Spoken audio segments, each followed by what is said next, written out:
Welcome back. Big Nation podcast. I'm your host, Justin Hewlett.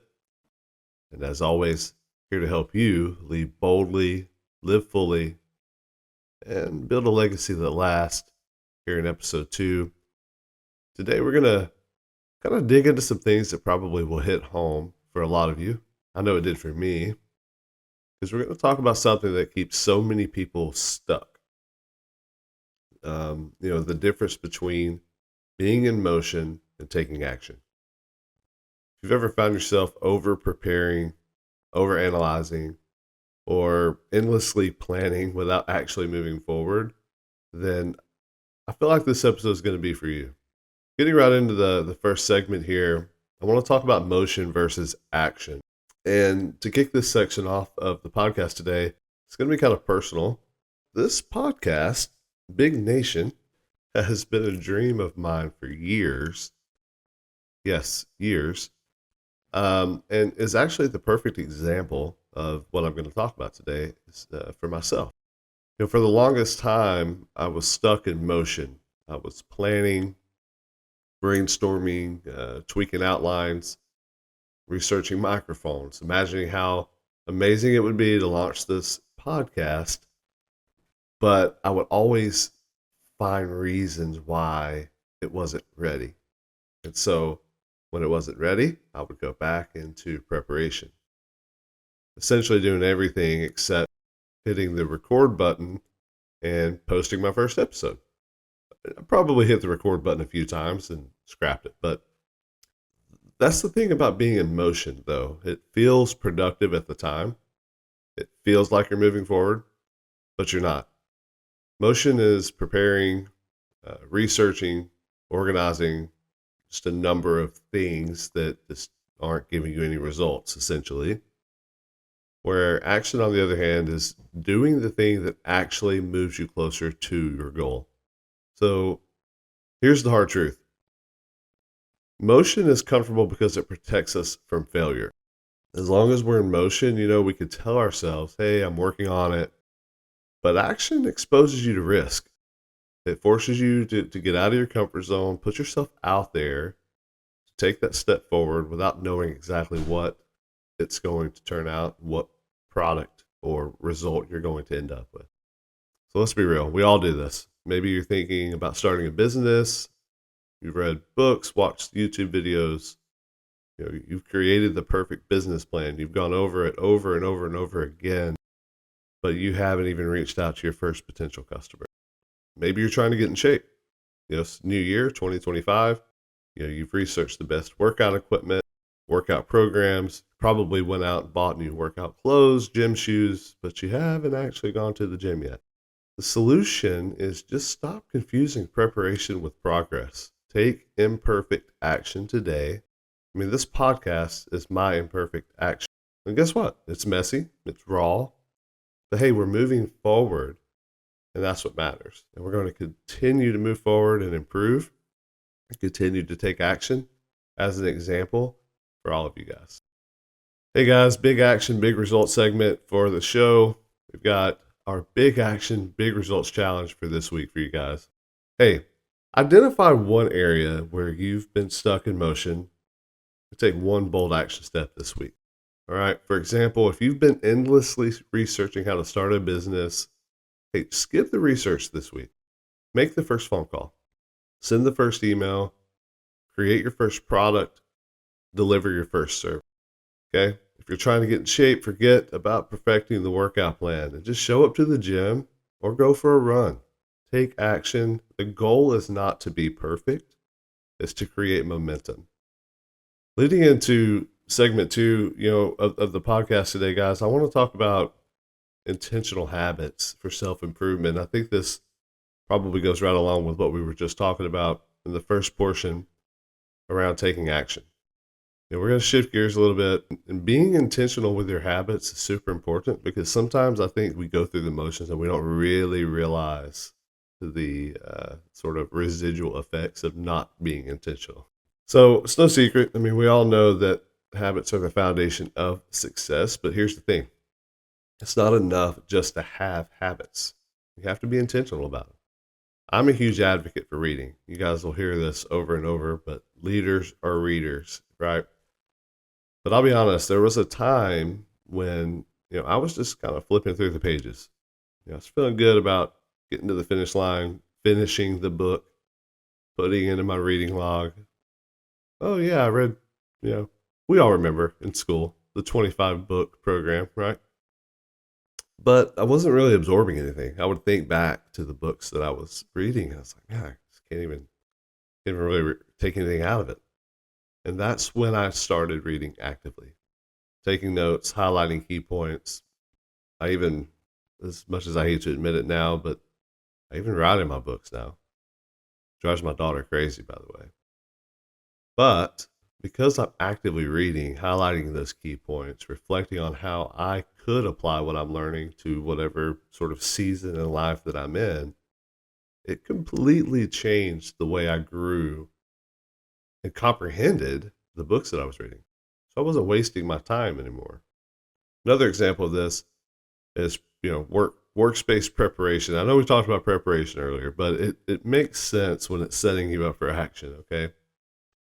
I have a habit that I formed, I don't know, it's probably been a few years ago, where every night I take 5-10 minutes, kind of when I'm closing things down for the night. And like I literally reorganize my entire desk back to the way it started that day. Like there's a place for everything because my rituals and my habits for the next morning, I found that they're highly dependent on where things are and how accessible they are, which I'm going to get into in a minute.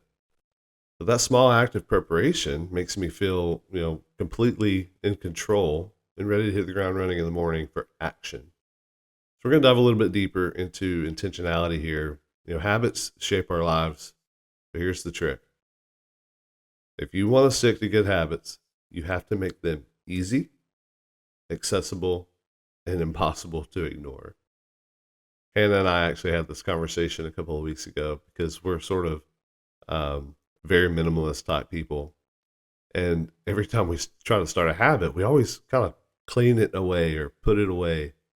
And it's really, really hard to become habitual when you can't see what you're trying to do, develop a habit for. So I want you to think about this. How many times have you told yourself, hey, I'm going to start working out. I'm going to start going to the gym. But when the time comes, like your gym clothes are buried in the laundry pile somewhere, or you can't find your running shoes, that little bit of friction is literally enough to completely derail your momentum and get you off track. Now, reframe this. Imagine your gym shoes were at the door with your workout clothes laid on top of them the night before.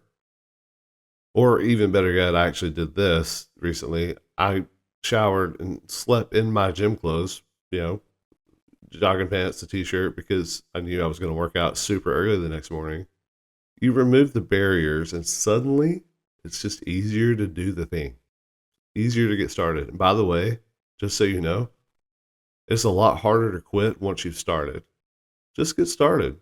Another example would be, let's say you were, wanted to start reading or journaling every day. A lot of us, this kind of goes back to the conversation that Hannah and I had, is we kind of tuck things away. So instead of tucking your journal away or your book away in a drawer, leave it out where you can see it. Lay your book on your pillow. Um, that way, before you can even lay your head down at night, like you've got to put your hand on it. If it's tucked away in the drawer, you may completely forget about it. Another way is create, environments. Create a designated space, like Hannah has this, like a reading nook that she's defined as a place for her to go and do these things. When you're in that environment, in that space, it brings intentionality. Make the habit easier to start. You're far more likely to follow through. Now, as much as that works for good habits, if you're smart about it, you can apply this to breaking bad habits.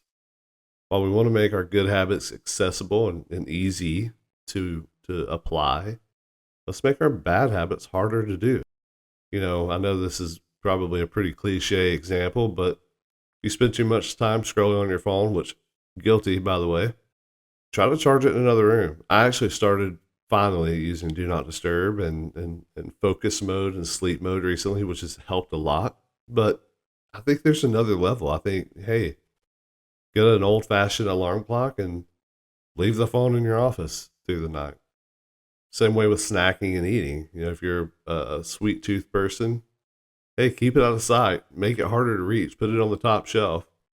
Here's the bottom line: good habits stick when they're accessible and in your face, while bad habits, they're going to fade when you put a little distance between you and them, a little friction.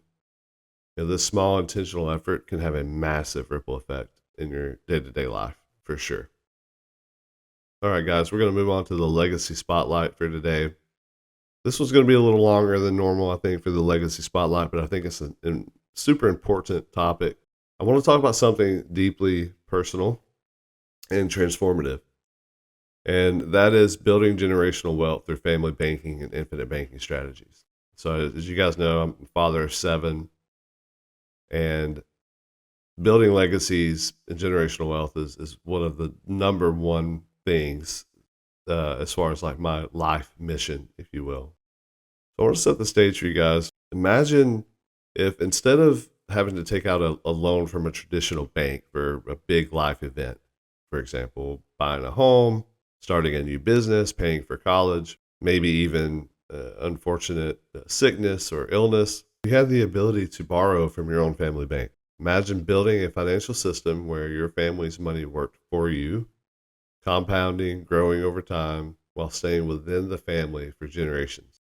Well, this isn't just a pipe dream, and by the way, it's not just for the already affluent and wealthy people.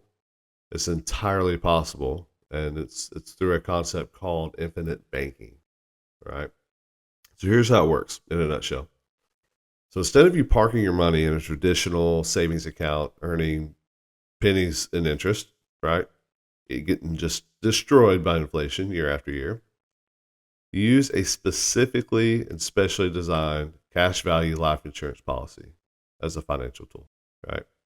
These policies act as a secure tax advantage vehicle where your money grows, compounds, right? And then over time, you can actually borrow against these policies, incredibly favorable terms, tax free, penalty free.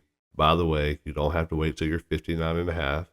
Okay, as long as you have cash value built up, you can borrow from your policy, along with just a plethora of other incredible benefits that come along with these strategies and these products.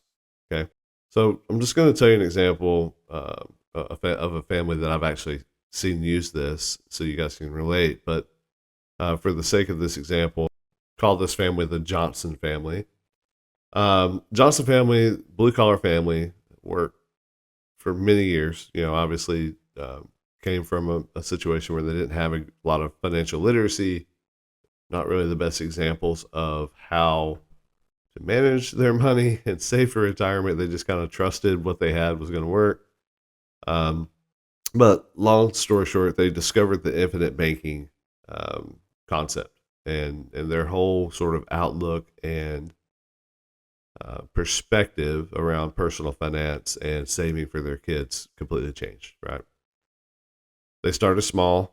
The dad started with a policy, but over time, like their goal was to, fund those policies. And then once they were able to max fund a policy, they would add a policy as their understanding kind of grew. And eventually they ended up with policies for mom, dad, and all their children, right? They're about 17 years into those accounts now, right? And those, quote, family banks were able to fund their son's college tuition. He was able to do that without having to take on student loans and still qualify for FAFSA, by the way. And their daughter actually used it to buy her first rental property, cash flowing rental property, because she said college wasn't for her. So they're still fighting over that. But either way, she had flexibility. That's really what matters here. But meanwhile, even though they borrowed money from those policies, the contract value stays the same and it continues to compound and grow as if the money was actually still in the account, by the way. So, I think that, I just wanted to put this example out there. This isn't just about wealth. Obviously at the end of the day, that's probably the goal, but it's also, especially for us parents out there, and then even, I'd say even more so, the hardworking middle class Americans, blue collar families that have children, maybe that we had a rough start to life, creating a legacy, right, for our kids, and kind of give them some financial empowerment going into life and into the future. So, yeah, I kind of think about how much pride I'll have knowing that I've set my family up for that, and I encourage you to think about the same. Generational wealth is not just for the ultra rich and affluent. By the way, most of them did not start off ultra rich and affluent. They used information and strategies like this to get there. It just takes time. With tools like family banks, middle Americans, blue collar families, you absolutely can create financial systems for your family and generations to come that can grow, protect, preserve your wealth. And honestly, it's probably one of, if not the most profound way to build and leave a legacy. As we wrap up today's episode, I want to leave you with this. Motion might feel safe, but action is what moves the needle. Don't let the fear of imperfection or failure hold you back. We build the walls we have to climb, whether it's starting a podcast, launching a business, building better habits. The key is just to start and take action. Also, remember, legacy isn't about doing things perfectly. It's about doing things that matter. So take the first step, no matter how small, and trust yourself to figure out the rest. If today's episode resonated with you, do me a favor, take a screenshot of the episode, share it on social media, tag me with your biggest takeaway. If you haven't already, subscribe to the podcast so you don't miss next week's episode. I cannot believe this is episode 2 already. So excited to be on this journey with you all. Thank you for being here. Thank you for being a part of Big Nation. And thank you for taking the steps to build something bigger than yourself. Until next time, lead boldly, live fully, make it count.